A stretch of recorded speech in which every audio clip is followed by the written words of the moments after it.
Right then, we are not messing about here. It's Manchester United, it's Manchester City, it's bragging rights for the City of Manchester and the 7/8 that are red. It's United versus City. You know what you're here for. Pep Guardiola and City have won just one of their last 10 games in all competitions, losing 2-0 to Juventus midweek, making it hilarious again. They're struggling to even reach the last 16 in the Champions League. On top of that, Guardiola does have a lot of defensive absentees for Sunday. If we manage to beat them, we can put ourselves in a real battle for the top 4. Should we be just laughing at them and turning up thinking we can absolutely turn them over? Well, no, we shouldn't, because the performances that we've seen so far under Amorim leave a hell of a lot to be desired. You beat a bad Everton side and then struggled in basically all the other games. If you take this City team lightly, you're going to get punished, right? I can't understand how they're so bad, genuinely. Really can't understand how they've been so bad. I thought we did really well for the first half, at least, against Arsenal. Obviously forced them into the sort of Stoke-style corner tactics. But you can't take this City team lightly. They've still got talent. They still require just one little bit of magic and you'll open us up, especially when we're making the mistakes that we made against Forest and that we made against Victoria Pleasant as well. Obviously, we've in the Premier League ourselves, we've got back-to-back Premier League defeats. I think Amorim is starting to realise the magnitude of the job. He will have recently just had his own sort of tactical planning and success in terms of beating Manchester City. I think he tries to roll that dice again. And this Manchester United side has recently beaten City in the FA Cup final as well. So there should be a fair bit of confidence coming into this game.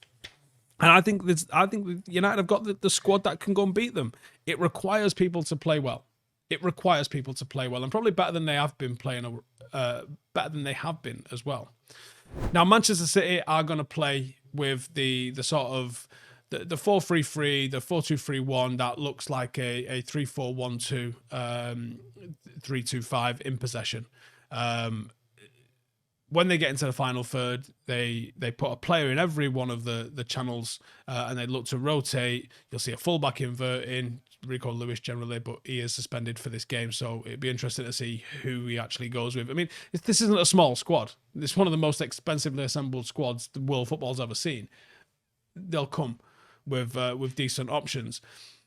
Obviously, without Rodri, the tactical setup gets exposed a little bit. I still don't understand how, because systematically it makes sense. Structurally, it makes sense. The execution of it at the moment isn't really making sense. They are struggling with a little bit of mobility in midfield, and that's down to Rodri's absence, which means that dynamic sort of athletic presence that they've got in midfield that can defend and initiate attacks isn't there. But his role just wasn't about defensive solidity. He was the legs in that midfield as well. He covered quite a lot of ground, and that's something that the likes of Gundogan and Kovacic, they can't really do, or they haven't really been used to doing in that pivot. And they struggle to match what Rodri was capable of doing with the physical condition that they've got. That's led to a little bit more vulnerability on the counters. Without Rodri's mobility to track back and intercept, they've been a little bit more susceptible to quick transitions by opponents. And that absence has meant that there's fewer bodies actively defending on those transitions. But what doesn't make sense is why they've not been scoring goals. And that's baffling to me.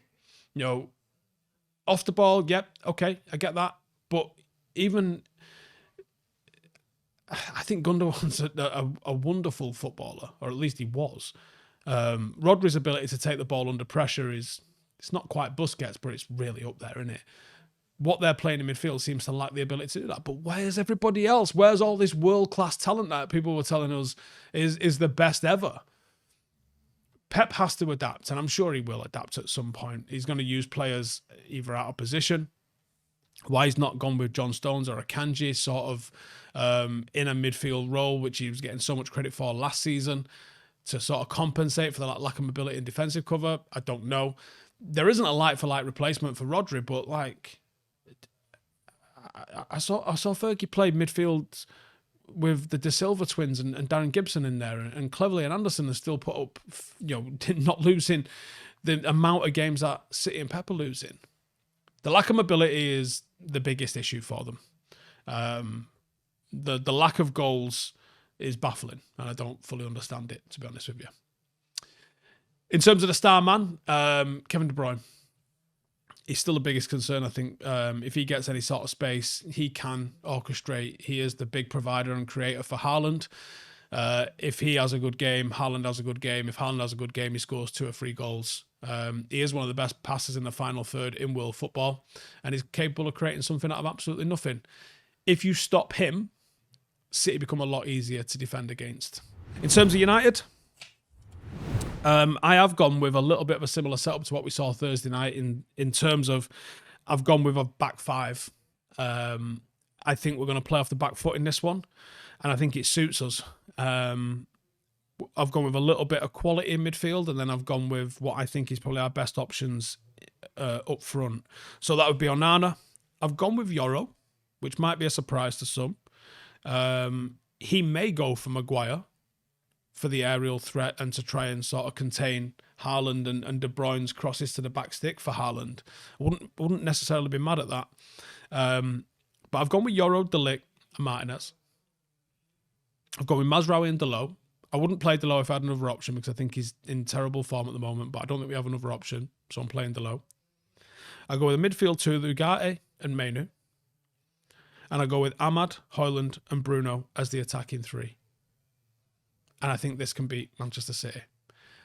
Let me know what you think in terms of the comments, how you think that's going to shape up, if you agree or disagree. The match winner for United, I think, is Bruno Fernandes. We need a captain's performance from him. He needs to be the creator. He might even need to be the goal scorer in this. The main way United are going to win this game is with counter-attacks, and that will mean the quality of his final ball and his distribution is going to be the difference in winning or losing this game. Work rate and leadership have to happen. As always, this video is brought to you by our friends at Hollywoodbets, and for the Manchester derby at the Etihad this week, they have got another exciting bet for you. City are not in their usual sort of indomitable form, and United with a new manager, need something big in this. And a win over City would go a long, long way, I think.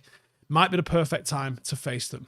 That said, derbies can be unpredictable, so this is going to be an unmissable clash. Now, here's what we're going with. We are going with both teams to score. We are going with Ruben Dias to be carded. We are going with Matthias de Ligt to be carded. We are going with Erling Haaland over 0.5 shots on target and Rasmus Højlund over 0.5 shots on target. And this has been boosted from 22 to 1 to 26 to 1. So a £10 bet on this will get you £270 back. And if you're interested in claiming this, all you got to do is click the link in the description to get started. And if you're new to Hollywoodbets, creating an account is very easy. New customers can access loads of additional offers. Details for those are in the description. Odds are subject to change. You must be 18 to participate. And remember that football, and especially derbies, can be unpredictable. And this is no guarantee of a win. It's just a little bit of extra excitement for you. For more information on responsible gaming, please visit begambleaware.org. In terms of how we beat them, first, bravery. You got to believe you can win. They've never been so vulnerable. We need to be a bit braver, a little bit more confident to take them on 1v1, especially Ahmad. Need to show that we can have an attacking threat, and we don't want this to be a rerun of the Arsenal game. Secondly, decision-making. There won't be loads of opportunities to score in this game. There isn't when you play against the elite teams, and City are still an elite team. They're in bad form, but they're still an elite team, and if you take them lightly, you'll get absolutely turned inside out. If we don't make good decisions, then you won't win this game. And that means good decisions defending, good decisions with the ball, good decisions without the ball. You do that and you've got a chance. This City team is giving teams a chance. You've got to take that chance, and that requires good decision making. Anyway, that's how I see the game going. Please let me know if you agree or disagree in the comments below. As always, check out our friends at Hollywoodbets, and I will see you in the next one. Laters. Hey, thank you for watching the video. If you are new around these parts, then don't forget to subscribe. My channel is proudly supported by my community on Patreon. If you'd like to get a little bit of extra content, a Discord group, meetups, five-a-side games, weekly podcasts, behind the scenes, and even an occasional bit of transfer news as and when I get it, then for the price of a pint, you can show your appreciation for the content that we make and get some goodies for doing so as well. Check the link in the description or click the button right here. You'll also find all of my socials here too if you want to follow me on any of those platforms. Nice one.